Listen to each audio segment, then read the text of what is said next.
Hello everyone, this is me Pankaj Kumar and you are watching PP education class. Students, आज हम फिर आ गए हैं आपके सामने एक और नई वीडियो के साथ assertion and reasoning type MCQs question से जो रिलेटेड हमारी इस समय सीरीज चल रही है उससे रिलेटेड ये हमारी वीडियो है। और आज हम कवर करने जा रहे हैं chapter number 5 sports and nutrition. तो स्टूडेंट्स, इंपॉर्टेंट चैप्टर है, असर्शन रीजन एग्जाम में आता ही आता है, तो इसलिए ये सारी जितनी भी वीडियोस आपके लिए मैं लेके आ रहा हूँ असर्शन एंड रीजनिंग क्वेश्चंस वाली, तो ये सारी इंपॉर्टेंट है एनुअल एग्जाम के लिए। तो इसलिए आप इन सभी को अच्छे से पढ़िए और समझिए, इसी तरह के क्वेश्चंस आपसे एग्जाम में पूछे जाएंगे। तो स्टूडेंट्स, इस चैप्टर के क्वेश्चंस स्टार्ट करने से पहले आप प्लीज़ मेरे चैनल को सब्सक्राइब करें, बेल आइकन को भी प्रेस करें, जिससे कि आगे आने वाली वीडियो की नोटिफिकेशन आपके पास आसानी से पहुंच सके। स्टूडेंट्स,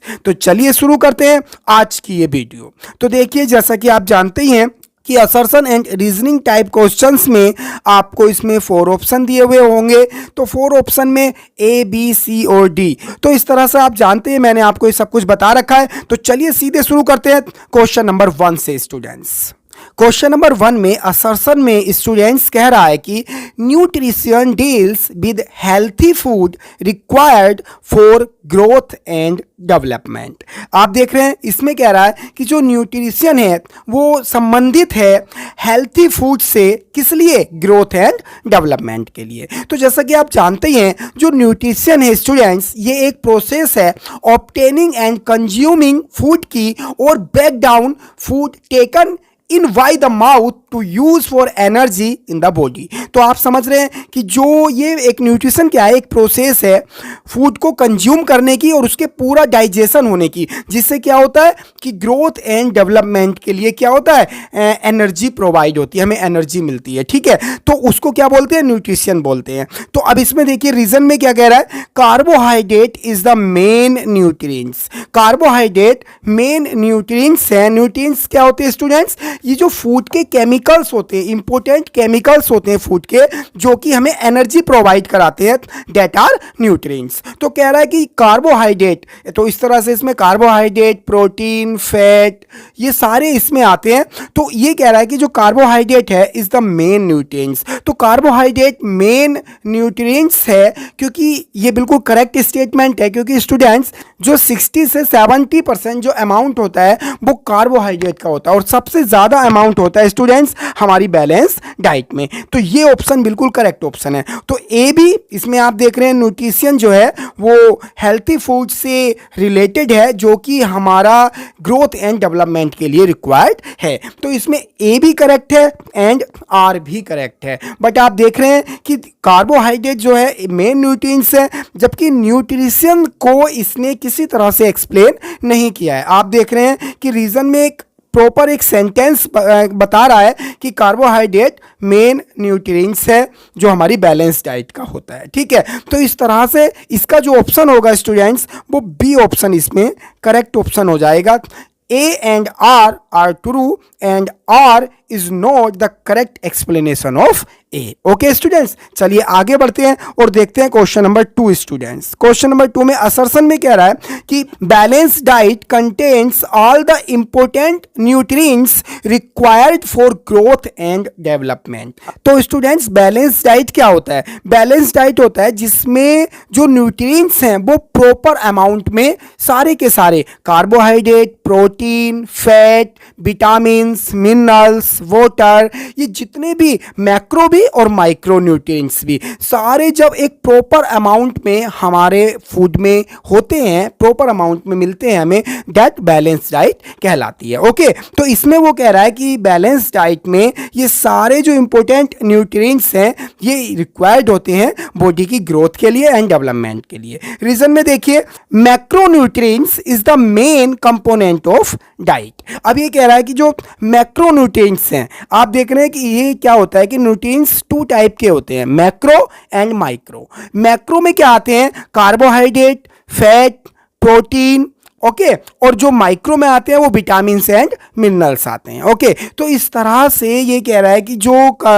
मैक्रोन्यूट्रिएंट्स होते हैं वो हमारी डाइट के जो हैं मेन कंपोनेंट होते हैं। और ये बिल्कुल करेक्ट है, क्योंकि इनका हमें क्या होता है, लार्ज अमाउंट में नीड होती है। मैक्रोन्यूट्रिएंट्स क्या होते हैं, जिनकी नीड हमें लार्ज अमाउंट में होती है वो मैक्रो होते हैं, और जिनकी स्मॉल अमाउंट में नीड होती है वो माइक्रो होते हैं। तो इसमें रीजन भी करेक्ट है एंड इसमें असर्शन भी करेक्ट है। ओके, तो आप देख रहे हैं कि बैलेंस डाइट को ही इसमें आगे बढ़ाया गया। बैलेंस डाइट में जो है, जो मैक्रो और माइक्रो न्यूट्रिएंट्स है उसके बारे में इसमें बताया गया। तो आप देख रहे हैं कि इसमें जो रीजन है ये असर्शन का एक्सप्लेनेशन है। तो इसमें जो ए ऑप्शन है ये इसमें करेक्ट ऑप्शन हो जाएगा। A and R true and R is the correct explanation of A. चलिए आगे बढ़ते हैं और देखते हैं क्वेश्चन नंबर 3। असर्शन में कह रहा है कि इसेंशियल अमीनो एसिड EAA और proteins required for growth and repair of tissues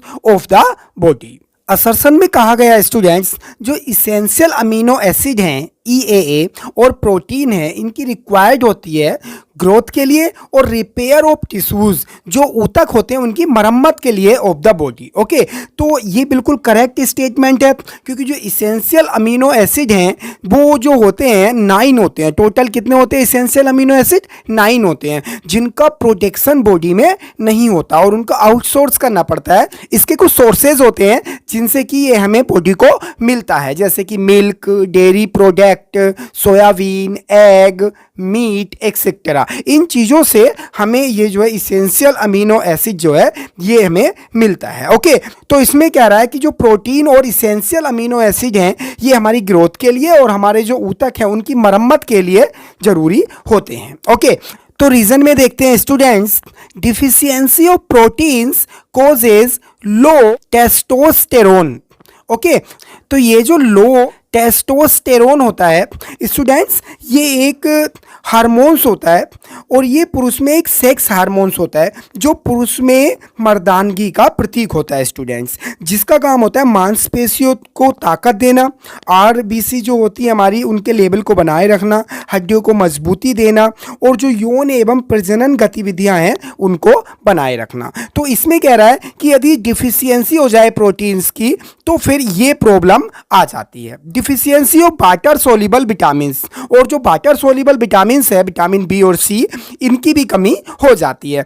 excessive causes, और इसकी यदि अधिकता हो जाए देन हार्ट प्रॉब्लम, तो फिर क्या हो जाती है कि जो हार्ट से रिलेटेड डिजीज हैं वो हो जाती हैं प्रोटीन की डिफिशियंसी से। अब आप देख रहे हैं कि इसमें जो असर्शन था ये तो इसमें करेक्ट है। ओके, जो इसेंशियल अमीनो एसिड होते हैं और जो प्रोटीन्स होते हैं वो रिक्वायर्ड होते हैं ग्रोथ के लिए और जो हमारे रिपेयर करने के लिए टिश्यूज को हमारी बॉडी में।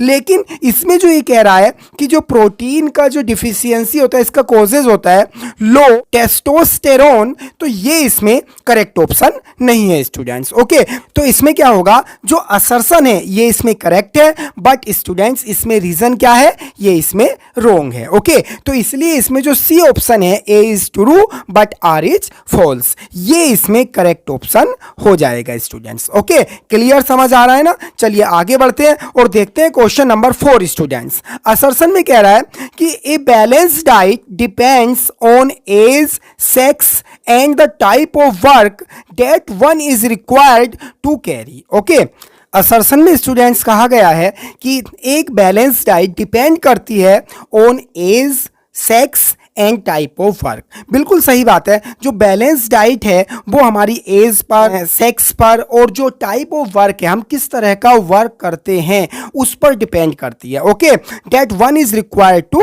कैरी, जो हमारे शरीर को बनाए रखता है। ओके, तो ये बिल्कुल करेक्ट स्टेटमेंट है स्टूडेंट्स। इसमें देखते हैं रीजन में, a balance diet is composed, बनी होती है of carbohydrate, protein, fat, vitamin, minerals and water. तो ये भी बिल्कुल करेक्ट ऑप्शन है स्टूडेंट्स, क्योंकि एक बैलेंस डाइट के जो कंपोनेंट होते हैं वो बिल्कुल यही होते हैं, carbohydrate, protein, fat, vitamin, minerals.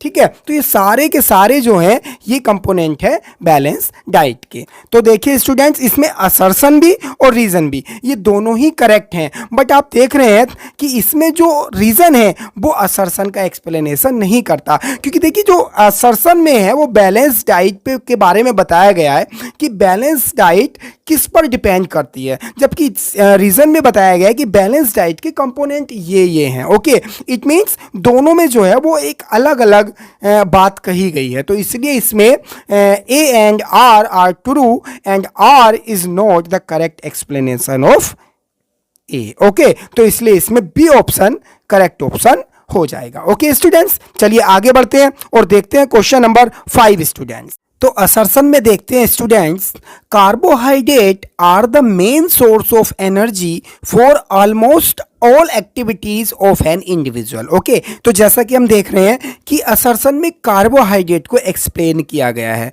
Carbohydrate क्या होता है कि मेन सोर्स होता है एनर्जी प्रोवाइड करने के लिए जितनी भी हम एक्टिविटी परफॉर्म करते हैं। They provide quick energy to the body and are not store in our body for longer duration. It means कि इसका जो स्टोर भी लंबे समय तक नहीं होता है और इंस्टेंट एनर्जी प्रोवाइडर होता है carbohydrate. Carbohydrate are the compounds of carbon, hydrogen and oxygen with the chemical formula CHO। और इसका जो केमिकल फॉर्मूला होता है CHO होता है, जिसमें कार्बन, हाइड्रोजन और ऑक्सीजन इंक्लूड होते हैं।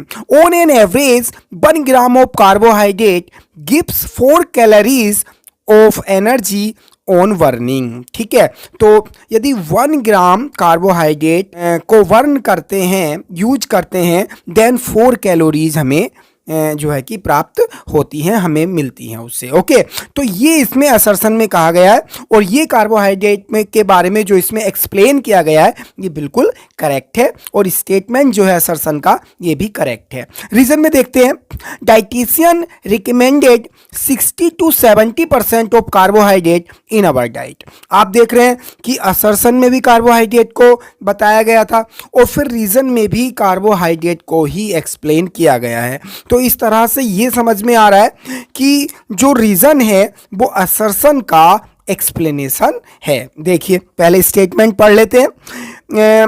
Where majority of the content should be complex carbohydrate, excess amount of carbohydrate get convert into glycogen and store in liver and adipose tissues under the skin। Okay, तो इसमें यही बताया गया है कि जो एक्स्ट्रा अमाउंट होती है कार्बोहाइड्रेट की वो ग्लाइकोजन के रूप में स्टोर हो जाती है लीवर में। ओके, तो फ्यूअर अमाउंट ऑफ कार्बोहाइड्रेट, यदि हम कार्बोहाइड्रेट की कम मात्रा लेते हैं, जो प्रॉपर अमाउंट है 60 to 70%, यदि इससे कम लेते हैं तो इन डाइट, अपनी डाइट में cause marasmus, under nutrition and weight loss. तो ये जो इसमें दिए गए हैं मेरेस्मस, अंडर न्यूट्रिशन और वेट लॉस, हमारा वजन कम होने लगता है, तो ये इसके कारण हो सकते हैं, ये हमें प्रॉब्लम हो सकती है। ओके, तो देखिए अब हम देख रहे हैं कि रीजन में भी जो कार्बोहाइड्रेट को एक्सप्लेन किया गया है और दोनों ही स्टेटमेंट आप देख रहे हैं, आपने ये पढ़ा भी होगा इस चैप्टर में जब आपने इसके लॉन्ग क्वेश्चन प्रिपेयर किए होंगे, तो इसमें असर्शन और रीजन दोनों ही करेक्ट है। ओके, और रीजन असर्शन का एक्सप्लेनेशन भी है, तो इसलिए इसमें जो ऑप्शन नंबर ए होगा स्टूडेंट, ये इसमें करेक्ट ऑप्शन हो जाएगा। Okay, both A and R are true and R is the correct explanation of A. चलिए आगे बढ़ते हैं और देखते हैं question number 6 student. Question number 6 में असर्शन में देखते हैं students, simple carbohydrate are found in fruits like guava, apple, banana, orange, pineapple etcetera. Low fat milk, table sugar, candy, गुड़, honey, jam, vegetables, sweet potato, शकरकंद जिसको कहते हैं, carat etcetera. तो इसमें कहा गया है कि जो सिंपल कार्बोहाइड्रेट है उनके जो इसमें सोर्सेज दिए गए हैं, फ्रूट्स भी और जो दूसरी चीज़ें हैं, इसमें बताया गया है कि सिंपल कार्बोहाइड्रेट इससे हमें मिलता है। ओके, सिंपल कार्बोहाइड्रेट क्या होता है? सिंपल कार्बोहाइड्रेट जो इंस्टेंट एनर्जी प्रोवाइडर होते हैं। ओके, जिनसे हमें एकदम से हमने उनको खाया और उससे हमें एनर्जी मिली। ओके, चलिए रीजन में देखते हैं। It does not provide energy in normal routine, whereas it act an energy source only under extreme hunger. अब देख रहे हैं आप क्या कह रहा है, रीजन में कह रहा है कि जो सिंपल कार्बोहाइड्रेट होते हैं ये एनर्जी प्रोवाइड कराते हैं नॉर्मल रूटीन में नहीं, जब हम नॉर्मल अपना वर्क करते हैं तब नहीं, बल्कि तब जब हम एक्सट्रीम हंगर होते हैं, जब हम ज़्यादा भूखे हो जाते हैं, स्टारवेशन होता है। ओके, तो अब आप देख रहे हैं, जबकि आपको पता है, मैंने बताया अभी, जो सिंपल कार्बोहाइड्रेट होते हैं वो इंस्टेंट एनर्जी प्रोवाइडर होते हैं। तो इट मीन्स कि इसमें जो रीज़न है ये इसमें रोंग है। ओके, क्योंकि इसमें ये नहीं कहा गया है कि जो इंस्टेंट एनर्जी इससे मिलती है, इसमें कहा गया है कि ये एनर्जी को स्टोर करते हैं और जब हम एक्सट्रीम हंगर होते हैं तब इसका वो जो एनर्जी है उसका यूज़ होता है। ओके, तो इसमें क्या होगा स्टूडेंट्स, जो ऑप्शन नंबर सी हो जाएगा। आप समझ रहे हैं, क्योंकि इसका असर्शन तो करेक्ट है बट इसका रीज़न क्या हो जाएगा, ये रोंग है। ओके, तो ऑप्शन सी इसमें करेक्ट हो जाएगा और ऑप्शन सी है A is true but R is false. Okay, clear हो गया। चलिए आगे बढ़ते हैं और देखते हैं क्वेश्चन नंबर 7 स्टूडेंट्स। नंबर 7 में असर्शन में देखते हैं, they are required for the basic structures of all living cells for muscles growth and repair the body tissues etcetera. तो इसमें कहा गया है, इसमें नेम तो क्लियर इसमें नहीं कहा गया है असर्शन में, लेकिन कहा गया है कि इनकी रिक्वायरमेंट से जो बेसिक स्ट्रक्चर होता है हमारे लिविंग सेल्स का वो, और जो मसल्स ग्रोथ के लिए and repair of body tissues, और जो हमारे ऊतक होते हैं बॉडी के उनकी रिपेयर के लिए, मरम्मत के लिए इनकी रिक्वायरमेंट होती है। ओके, चलिए रीजन में देखते हैं। हायर इंटेक ऑफ फैट, इसमें फैट के बारे में बताया गया है कि higher intake of fat increase the risk of obesity and many heart disease. तो इसमें बताया गया है कि यदि हम फैट की जो अमाउंट है वो जो प्रॉपर अमाउंट है उससे एक्स्ट्रा कंज्यूम करते हैं तो फिर उसमें रिस्क बढ़ जाता है ओबेसिटी का और हार्ट डिजीज का। ठीक है, तो अब आप देख रहे हैं कि जो रीज़न है ये क्लियर है कि जो हायर इंटेक ऑफ फैट है से ये जो रिस्क ऑफ ओबेसिटी है और हार्ट डिजीज़ है ये बिल्कुल पॉसिबल है इससे, तो इसलिए इसकी प्रॉपर अमाउंट ही हमें लेनी चाहिए अपनी बैलेंस डाइट में। तो ये जो स्टेटमेंट है ये करेक्ट स्टेटमेंट है, बट इसके अकॉर्डिंग यदि हम असर्शन को देखें तो इसमें जो कहा गया है कि structure of all living sales, muscles growth and repair of body tissues, तो ये जो होता है ये फैट से नहीं बल्कि ये इसमें प्रोटीन से होता है। ठीक है, प्रोटीन की जो रिक्वायरमेंट होती है वो इन चीज़ों के लिए होती है जिससे कि हमारे जो टिश्यूज़ है वो रिपेयर होते हैं, मसल्स ग्रोथ होती है। ठीक है, और हमारे जो लिविंग सेल्स है उनके लिए इंपॉर्टेंट होते हैं क्या, प्रोटीन। तो इस तरह से स्टूडेंट्स यदि देखा जाए तो फिर इसमें जो रीज़न में बताया गया फैट, तो फैट के अकॉर्डिंग तो असर्शन क्या हो गया, रोंग हो गया। तो इसलिए असर्शन इसमें रोंग है स्टूडेंट्स और रीज़न इसमें करेक्ट है। तो ऑप्शन डी इसमें क्या हो जाएगा, करेक्ट ऑप्शन हो जाएगा 7 का D. Okay, A is false but R is true. Okay, तो इस तरह से स्टूडेंट्स 7 में डी ऑप्शन। चलिए आगे बढ़ते हैं और देखते हैं क्वेश्चन नंबर 8। असर्शन में देखते हैं students, night blindness, xerophthalmia are caused by deficiency of vitamin A. Okay, तो असर्शन में बताया गया है कि जो नाइट ब्लाइंडनेस होता है, ओके, रतौंधी जिसको बोलते हैं, और जो जीरोफथालमिया होता है ये डिजीज़ होती है, इन दोनों का कोज्ड क्या है, विटामिन ए। विटामिन ए की कमी से यदि विटामिन ए की डिफिशियंसी हो जाए तब नाइट ब्लाइंडनेस हो जाता है। ओके, नेक्स्ट देखते हैं रीजन में, this vitamin help in blood clotting and heal wounds. Okay, अब आप देख रहे हैं कि जो असर्शन है ये स्टूडेंट्स करेक्ट ऑप्शन है। ओके, जो विटामिन ए की कमी से है वो नाइट ब्लाइंड हो जाता है। ठीक है, जिसको रतौंधी कहते हैं। ठीक, लेकिन इसमें जो रीजन में कहा गया है this vitamin help in blood clothing, तो जो खून का थक्का जमने में, जो रक्त का थक्का जमने में और घावों को ठीक करने में, हील बाउंड्स, तो इसके लिए विटामिन ए बेनिफिशियल नहीं होता है स्टूडेंट्स, बल्कि इसमें जो नीड होती है वो विटामिन के की नीड होती है। ओके, ब्लड क्लॉथिंग में, हील बाउंड्स में। तो इसलिए इसका जो रीज़न है स्टूडेंट्स ये क्या हो जाएगा, रोंग स्टेटमेंट हो जाएगा। तो इसके अकॉर्डिंग नंबर 8 में जो ऑप्शन सी होगा students, A is true but R is false. तो नंबर 8 का क्या हो जाएगा, सी ऑप्शन इसमें करेक्ट ऑप्शन हो जाएगा, क्योंकि इसका असर्शन करेक्ट है और रीजन इसमें क्या है स्टूडेंट्स, रॉन्ग है। ओके, चलिए आगे चलते हैं और देखते हैं क्वेश्चन नंबर 9 स्टूडेंट्स। असर्शन में देखते हैं students, food eaten late night is more फैटिंग।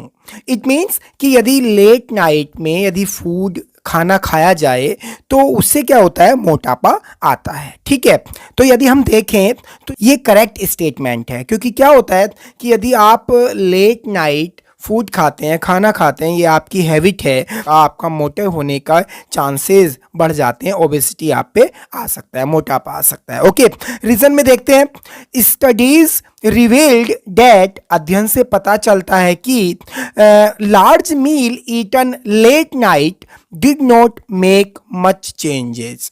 तो इससे क्या होता है कि यदि आप देर रात में भोजन कर रहे हैं तो फिर उसका कोई ज़्यादा इतना बदलाव नहीं है। इट मीन्स उससे क्या होगा कि जो स्टोर है आपका, जो फैट का स्टोर है वो आपका बढ़ जाएगा, to store more fat. It is also revealed, यह भी अध्ययन किया गया है, डेट की people who skip meal during day eat lot in evening and more likely to gain weight than those who eat regularly throughout the day। इसमें कहा गया है कि जो लोग दिन में भोजन नहीं करते वे शाम को अधिक खाते हैं, ठीक है, और दिन भर नियमित रूप से खाने वाले की तुलना में उनका वजन बढ़ने की संभावना क्या होती है, ज़्यादा होती है। ओके, तो इसमें देखते हैं स्टूडेंट्स, असर्शन और रीजन दोनों ही करेक्ट स्टेटमेंट है। ओके, क्योंकि असर्शन में जो कहा गया है वो स्टेटमेंट भी करेक्ट है एंड जो रीजन में कहा गया है वो भी बिल्कुल थ्योरी सही कही गई है। ओके, तो इट मींस ये दोनों ही स्टेटमेंट करेक्ट है। तो इसमें क्या है, आप देख रहे हैं कि दोनों ही स्टेटमेंट ने अपनी एक अलग बात कही है। ठीक है, तो इसलिए क्या होगा कि इसमें option B student correct option हो जाएगा। इसमें क्या होगा कि both A and R are true but R is not the correct explanation of A. Okay, चलिए आगे बढ़ते हैं और देखते हैं क्वेश्चन नंबर 10। असर्शन में कह रहा है students, fatty food contains high energy. Okay, इसमें कहा गया है कि जो वसा युक्त भोजन होता है, फैटी फूड जो होता है वसा युक्त भोजन, उसमें हाई एनर्जी होती है। ओके, तो ये जो असर्शन है ये करेक्ट स्टेटमेंट है। ओके, तो रीजन में देखिए, vitamin A and vitamin D R fat soluble vitamin. Okay, इसमें कहा गया है कि जो विटामिन ए है और जो विटामिन डी है वो फैट सोल्यूबल विटामिन होते हैं। ओके, आप जानते हैं कि जो फैट सोल्यूबल विटामिन है उसमें विटामिन ए, डी, ई और के, ये 4 विटामिन इसमें आते हैं, जिनमें से 2 का नेम इसमें दिया गया है। ओके, इट मीन्स रीजन भी इसका करेक्ट है। आप देख रहे हैं कि असर्शन एंड रीजन में दोनों में अपना अपना एक स्टेटमेंट कहा गया है जो कि अलग अलग है, डिफरेंट है। ओके, तो इसमें भी ऑप्शन नंबर जो बी होगा स्टूडेंट वो इसमें करेक्ट ऑप्शन हो जाएगा। ओके, 10 का बी हो जाएगा, both A and R are true but R is not the correct explanation of A. Okay, चलिए आगे बढ़ते हैं और देखते हैं क्वेश्चन नंबर 11 स्टूडेंट्स। असर्शन में देखते हैं students, eating non vegetarian food helps to grow taller. अब इसमें कहा गया है कि आप नॉन वेजिटेरियन हैं और उस तरह का फूड कंज्यूम करते हैं तो फिर ग्रो टालर, आप लंबे होंगे। ठीक है, ऐसा इसमें कोई स्टेटमेंट जो ये है ये करेक्ट स्टेटमेंट नहीं है। ऐसा कुछ भी नहीं है कि आप नॉन वेजिटेरियन हैं तो ग्रो टालर हो, आप लंबे होंगे। ठीक है, इट मीन्स ये स्टेटमेंट रॉन्ग स्टेटमेंट है। ओके, रीजन में देखिए, non vegetarian food contain high protein, ये करेक्ट स्टेटमेंट है, क्योंकि जो नॉन वेजिटेरियन फूड होता है उसमें जो प्रोटीन का अमाउंट होता है वो ज़्यादा होता है। ठीक है, उसमें प्रोटीन ज़्यादा होता है, तो इसलिए स्टूडेंट क्लियर हो गया, ए रॉन्ग एंड आर करेक्ट हो जाता है इसमें। इसलिए 11 नंबर में इसमें डी ऑप्शन करेक्ट ऑप्शन हो जाएगा, A is false and R is true. Okay, इसमें डी ऑप्शन आपका करेक्ट हो जाएगा। ठीक है, चलिए आगे बढ़ते हैं और देखते हैं क्वेश्चन नंबर 12। असर्शन में देखते हैं students, UNICEF says that water is not included in macronutrients but USDA includes it as part of macronutrients. Okay, अब देखिए इसमें क्या कहा गया है कि इसमें दो ब्रांचेस के नेम हैं, यूनिसेफ और यूएसडीए। सबसे पहले हम यूनिसेफ के बारे में देख लेते हैं। यूनिसेफ की फुल फॉर्म है United Nation International Children's Emergency Fund, ठीक है, जो कि एस्टेब्लिश्ड हुआ था 11 दिसंबर 1946 में। ओके, किस लिए कि जो सेकेंड वर्ल्ड वॉर हुआ था उसमें जो चिल्ड्रन एंड उनकी जो मदर्स थी उन पर जो जुल्म हुए थे, जो अत्याचार हुए थे, डिवास्टर्ड जो पर्सन थे, उनके लिए फूड अरेंज करने के लिए, हेल्थ केयर के लिए, तो इसलिए इस ब्रांच का उस समय सबसे बड़ा जो वर्क था वो सेकेंड वर्ल्ड वॉर में इन पर्सन्स की, इन चिल्ड्रंस की, छोटे बच्चों की और उनकी माताओं की, मदर्स की हेल्प करना था। ओके, तो इसमें यूनिसेफ कहता है कि जो वाटर है इसको मैक्रोन्यूट्रिएंट्स में इंक्लूड नहीं किया जाना चाहिए। Water is not included in macronutrients. Okay, and USDA United State Department of Agriculture, इसके अकॉर्डिंग ये कहता है कि includes it as part of macronutrients. तो यूएसडीए का कहना है कि जो वाटर है उसको मैक्रोन्यूट्रिएंट्स का एक पार्ट माना जाना चाहिए और इसमें इंक्लूड करना चाहिए। ठीक है, असर्शन के बाद चलिए रीजन देखते हैं। Water must be taken in large quantity, therefore it can be considered as macronutrients। तो इसमें कहा गया है कि देखिए वाटर का जो हम कंज्यूम करते हैं, वाटर को हम हाई क्वांटिटी में हम कंज्यूम करते हैं, हम पानी ज़्यादा पीते हैं, इसमें अपना एक व्यू दिया गया है, इसलिए इसको it can be considered as macronutrients. तो इसलिए इसको मैक्रो में ऐड करना चाहिए, ना कि माइक्रो में। ओके, तो इस तरह स्टूडेंट्स इसमें जो असर्शन है ये भी इसमें करेक्ट स्टेटमेंट है। ओके, तो ये जो दो ब्रांचेज हैं इनके अकॉर्डिंग इन्होंने अपनी जो व्यू है वो दिए गए हैं और ये बिल्कुल करेक्ट है। रीजन में देखते हैं, रीजन भी इसमें स्टूडेंट करेक्ट ऑप्शन है। ओके, क्योंकि इसमें कहा गया है कि वाटर ज़्यादा क्वांटिटी में नीड होती है, इसलिए इसको मैक्रो में ऐड करना चाहिए। ओके, तो इस तरह से इसमें जो ऑप्शन नंबर बी होगा स्टूडेंट, ये इसमें करेक्ट ऑप्शन हो जाएगा, क्योंकि दोनों ही स्टेटमेंट करेक्ट हैं और दोनों ने ही अपना अपना एक अलग व्यू दिया है। ओके, इसलिए इसमें जो बी ऑप्शन है A and R are true, but R is not the correct explanation of A, ये इसमें करेक्ट हो जाएगा। ओके स्टूडेंट्स, तो इस तरह से आज हमने स्टूडेंट्स चैप्टर नंबर 5 कंप्लीट कर लिया है असर्शन और रीजन का। देखिए आधा सिलेबस पूरा हो गया है और आधा सिलेबस आपका भी बाकी है। तो स्टूडेंट्स ज़्यादा से ज़्यादा स्टूडेंट्स मेरी इस वीडियो को, सारी जितनी भी असर्शन रीजन की वीडियोस हैं उनको शेयर करिएगा, ज़्यादा से ज़्यादा अपने फ्रेंड्स को आप बताइएगा, जिससे कि सब्सक्राइबर बढ़ सकें। ठीक है, मैं आप सभी से ये कहना चाह रहा हूँ कि आप भी इसमें हेल्प करिएगा, जिससे कि मैं मोटिवेट हो सकूँ और आपके लिए और अच्छा आगे जो सीरीज़ लेके आऊँ, केस बेस की सीरीज इसके बाद हम लेके आएंगे आपके लिए, तो उसको अच्छे से हम आपको समझा सकें। तो इसलिए इसी उम्मीद के साथ स्टूडेंट्स कि आप ज़्यादा से ज़्यादा मेरी वीडियोस को शेयर करेंगे और सब्सक्राइबर बढ़ाएंगे, इस उम्मीद के साथ इस वीडियो को यहीं पर स्टॉप करते हैं। Thanks for watching students.